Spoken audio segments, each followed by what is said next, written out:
નમસ્કાર દર્શક મિત્રો, આપ સૌને મારા જય શ્રી કૃષ્ણ, રાધે રાધે.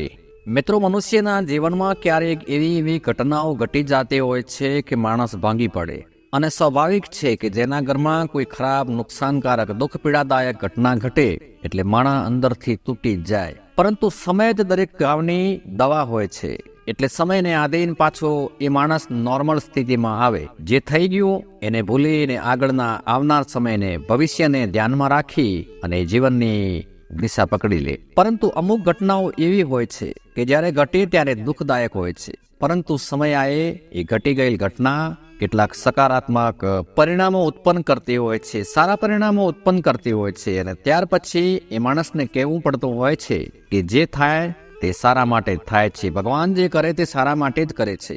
એ દિવસે આ ઘટના ના ઘટી હોત તો આજે આ પરિણામ જોવા ના મળ્યું હોત. એ દિવસે ભલે હું દુઃખી થયો હતો, પરંતુ હવે મને સમજાણું કે ભગવાન જે કરે તે સારા માટે જ કરે છે. આવો અનુભવ માણસને થવા લાગે. પરંતુ મિત્રો, શું એ સત્ય છે કે ભગવાન જે કરે તે સારા માટે જ હોય? એ વાતથી 100% કોઈ સહમત ન થાય. કારણ કે કોઈ મનુષ્યના જીવનમાં એવી ઘટનાઓ ઘટી જતી હોય છે કે સારા માટે નથી હોતી. મનુષ્યનું જીવન તબાહ થઈ જતું હોય છે, સંસાર ઉજળીને વેરાન જંગલ બની જતો હોય છે. છતાંય પણ ભગવાન જે કરે તે સારા માટે, એ વાક્યને થોડાક અંશે સત્ય સાબિત કરતો એક વાર્તા પ્રસંગ આ વિડીયો થકી આપની સમક્ષ રજૂ કરું, જેને તમે આરંભથી અંત સુધી જરૂર સાંભળજો. પસંદ આવે તો લાઈક કરીને ચેનલને પણ સબસ્ક્રાઇબ કરી લેજો, અને કમેન્ટ બોક્સમાં જય શ્રી કૃષ્ણ જરૂરથી લખશો, જેનાથી પરમાત્માની અસીમ કૃપા દ્રષ્ટિ આપણા સૌના ઉપર નિરંતર બની રહે. એક નાના શહેરમાં એક રિક્ષા ચાલક રહેતો હોય છે. તેનું નામ કિશોર અને તેની પત્નીનું નામ વિમળા હતું. દર્શક મિત્રો, આ વાર્તા પ્રસંગ એક સત્ય ઘટના પર આધારિત છે. આ વાર્તા પ્રસંગ એ વાત સત્ય સાબિત કરે છે કે ક્યારેક ભગવાન જે કરે તે સારા માટે જ કરતા હોય છે. આ વાર્તા પ્રસંગમાં નામ કાલ્પનિક છે, માટે વિનંતી સર, મારે એ કહેવું પણ જરૂરી બની જાય છે કે કોઈએ વ્યક્તિગત માથે લેવું નહીં. આ વાર્તા પ્રસંગ પહેલા આ ચેનલ ઉપર વિડીયો બનાવીને મેં અપલોડ કરેલ છે, પરંતુ યુટ્યુબના એલ્ગોરિથમે આપ તમામ સુધી એ વિડીયોને પહોંચાડ્યો નથી. એ વિડીયોને તમારા સુધી ડિલિવર કર્યો નથી. કારણ કોઈ પણ હોઈ શકે, રીઝન કોઈ પણ હોઈ શકે. એટલે આ વાર્તા પ્રસંગને હું ફરીથી અપલોડ કરી રહ્યો છું, અને મને વિશ્વાસ છે કે આપ તમામને ખૂબ જ પસંદ આવશે. કિશોર ખૂબ જ ઈમાનદાર, નિષ્ઠાવાન માણસ હતો. તે દરરોજ રિક્ષા લઈને નીકળી પડતો.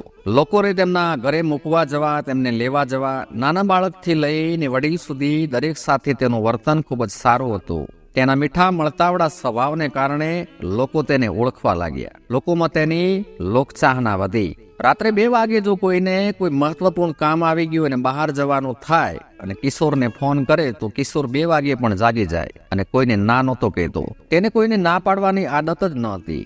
રાત્રે પણ મહિલાઓ, કોઈ બહેન દીકરીઓ કોઈ પણ સંકોચ વગર કિશોરની રિક્ષામાં બેસી જતી. ગામના તમામ લોકોમાં તેની ખૂબ જ લોકચાહના હતી. લોકોને તેની ઉપર વિશ્વાસ હતો. કિશોરને 3 દીકરીઓ હતી. દીકરીઓના નામ છાયા, ભૂમિ અને વર્ષા હતું. 3 દીકરીઓ ભણી રહી હતી. એક મોટી દીકરી ભણી ચૂકી હતી. કિશોરે તેની મોટી દીકરીને ધોરણ 12 સુધી ભણાવી હતી. બાકીની 2 દીકરીઓ ભણી રહી હતી. કિશોરે તેની મોટી દીકરીના લગ્ન નક્કી કર્યા હતા. ભગવાન દ્વારા આપવામાં આવેલ તેની મહેનતના પરિણામે તેની પાસે પૂરતું હતું. કિશોરે તેની દીકરીના લગ્ન સારા પરિવારમાં નક્કી કર્યા અને લગ્નની તારીખ પણ નક્કી કરી દીધી. દીકરીના લગ્ન માટે પૈસા ભેગા કરવા હાટુ કિશોરે દિવસ રાત મહેનત કરી હતી. તેણે તેની પુત્રીના તમામ ઘરેણાં, કપડાં અને લગ્નનો સરસામાન ખરીદી લીધો હતો. તે તેની પુત્રીના લગ્નની રાહ જોઈ રહ્યો હતો. એક દિવસ તે ભગવાનના મંદિરમાં પૂજા કરવા જાય છે અને ભગવાનને કહેવા લાગે છે કે પ્રભુ, મારી દીકરીના લગ્ન થવાના છે. મારી દીકરીના લગ્ન હેતુસર સરસામાન, ઘરેણાં, કપડાં ખરીદવામાં મને કોઈ પણ તકલીફનો સામનો કરવો પડ્યો નથી. તમારી મહેરબાનીથી બધું બરાબર ચાલી રહ્યું છે. બધો સરસામાન પણ આવી ગયું છે. ભોજન માટેનું તમામ સરસામાન પણ આવી ચૂક્યું છે.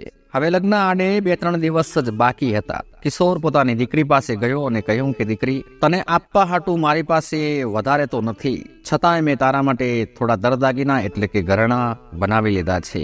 તારી 2 બહેનોના લગ્ન પણ કરવા પડશે. હું તારા લગ્ન એક સારા પરિવારમાં કરી રહ્યો છું. છોકરો ખૂબ જ સારો, સંસ્કારી છે, સારું કમાય છે.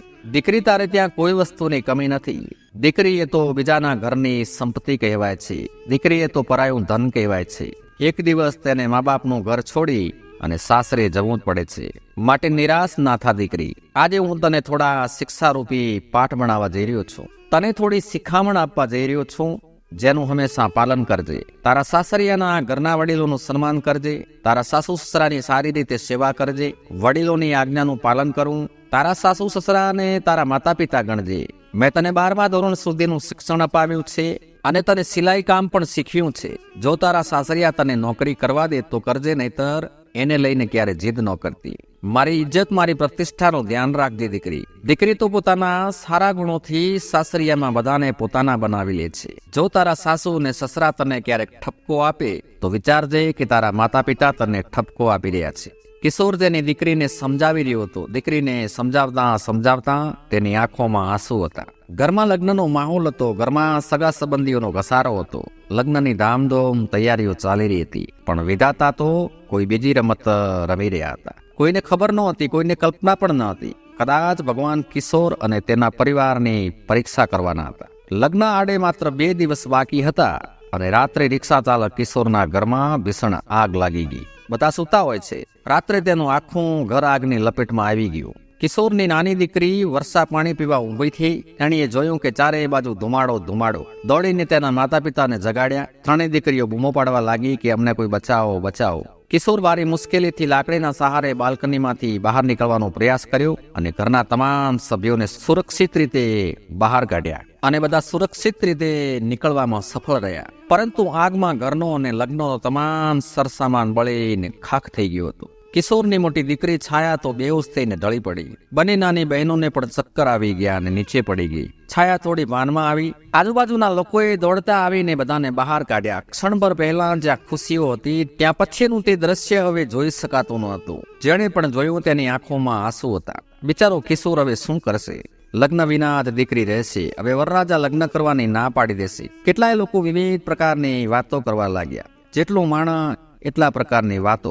છાયા દોડીને તેના પિતા પાસે ગઈને કહ્યું કે પપ્પા, ઉદાસ ન થાઓ, દુઃખી ન થાઓ. મારા લગ્ન માટે પૈસા બચાવવા તમે ખૂબ જ મહેનત કરી હતી. તમે જરાય ચિંતા ન કરો. મારા ભાગ્યમાં કદાચ આ જ લખ્યું હતું. આ મુશ્કેલ ઘડીમાં આપણે નબળા ના પડવું જોઈએ. હું તમારો દીકરો નથી તો શું? અમારા ઉછેરમાં તમે કોઈ કચાશ નથી રાખી. અમે 3 બહેનોને તમારાથી બનતું તમે બધું જ આપ્યું છે. તમે ખૂબ જ અમને પ્રેમ આપ્યો છે. જે તમે કરી શકતા હતા તે અમારા માટે બધું જ કર્યું છે. ત્યાં સુધીમાં તો બંને નાની બહેનો પણ બાનમાં આવી ગઈ અને તે પણ તેના પિતાની પાસે આવીને ઊભી રહી અને કહ્યું કે પપ્પા, અમે બધા તમારી તાકાત છીએ. અમે 3 દીકરીઓ નથી, પણ સમજો તમારા દીકરા છીએ. આજથી અમે પણ તમારી સાથે કામ કરશું. છાયાએ કહ્યું, પપ્પા, મારા લગ્ન માટે તમે જે છોકરો પસંદ કર્યો છે તે જો મને ખરેખર ચાહતો હશે તો આ બધું જોયા પછી પણ તે મારી સાથે લગ્ન કરવાની ના નહીં પાડે અને હું પણ ખુશીથી સ્વીકારીશ. માટે તમે જરાય ચિંતા કરશો નહીં. 3 દીકરીઓ મળીને તેમના પિતાને હિંમત, દિલાસો આપી રહી હતી. એ વિસ્તારના બધા લોકો એકઠા થઈ ગયા. જે આવે તે દુઃખ વ્યક્ત કરીને જાતો. કિશોરના ઘર પાસે લોકોનું ટોળું એકઠું થઈ ગયું હતું. બધા તેને આશ્વાસન આપી રહ્યા હતા, દિલાસો આપી રહ્યા હતા, હિંમત આપી રહ્યા હતા. કિશોરે કહ્યું કે જે થયું તે ભગવાનની મરજીથી થયું છે. કદાચ ભગવાન પણ આવું જ ઈચ્છતા હશે. તેની પત્ની વિમળા દોડતી આવીને કહ્યું કે તમે હજી ભગવાનનું નામ લઈને ફરો છો. તમારા ભગવાને આજે આ બધું આપણને આપ્યું છે, માટે હવે પછી આ ઘરમાં ક્યારે ભગવાનનું નામ ન લેતા. કિશોર તેની પત્નીને સમજાવતા કહે છે કે આ બધા તો ભાગ્યના ખેલ છે, તો ભગવાનને શું કામ દોષ આપી રહી છો? 3 દીકરીઓએ ખૂબ જ મુશ્કેલીથી તેની માને સંભાળી. બીજા દિવસે કોઈએ છાપામાં ખબર છપાવી. બીજા દિવસે છાપામાં આવ્યું કે ઓટો ડ્રાઈવર કિશોરનું ઘર બળીને ખાખ થઈ ગયું છે. બીજા દિવસે દૂરના વિસ્તારના લોકોએ આવીને જોયું તો ઓટો રિક્ષા ચાલક કિશોરનું ઘર આગમાં બળીને ખાખ થઈ ગયું હતું. દીકરીના લગ્નને હવે ગણતરીનો સમય બાકી રહ્યો હતો. રિક્ષા ચાલક કિશોર હવે કંગાળ બની ચૂક્યો હતો. તેની પુત્રીના લગ્ન કેવી રીતે કરશે? આવી વાતો થવા લાગી. જેણે આ વિશે સાંભળ્યો તેણે મદદ કરી. જે લોકો કિશોરને ઓળખતા હતા તે બધા આવ્યા અને નહોતા ઓળખતા તે પણ આવ્યા અને સાથે કંઈક ને કંઈક લેતા આવ્યા. આ ઘટના વિશે સાંભળીને ત્યાંના તમામ સ્થાનિક આગેવાનોએ કિશોરને મદદ કરી અને બીજાને મદદ કરવા પ્રેરિત કર્યા. કિશોર એવો દયાળુ અને સજ્જન વ્યક્તિ હતો કે એની દીકરીના લગ્નમાં કેમ કોઈ ના આપે. સાંજ સુધીમાં તો તેના ઘરમાં કોણ જાણે કેટલાય રૂપિયા ભેગા થઈ ગયા હતા. જ્યારે 3 દીકરીઓએ તમામ પૈસા તેમના પિતાને સોંપ્યા ત્યારે તે બધાઓને પોતાની આંખો પર વિશ્વાસ ન આવ્યો કે જ્યાં બધું જ બરબાદ થઈ ચૂક્યું હતું ત્યાં એટલી બધી રકમ એકઠી થઈ ગઈ હતી કે કિશોર એની 3 દીકરીઓના લગ્ન સરળતાથી ધામધૂમથી કરી શકે.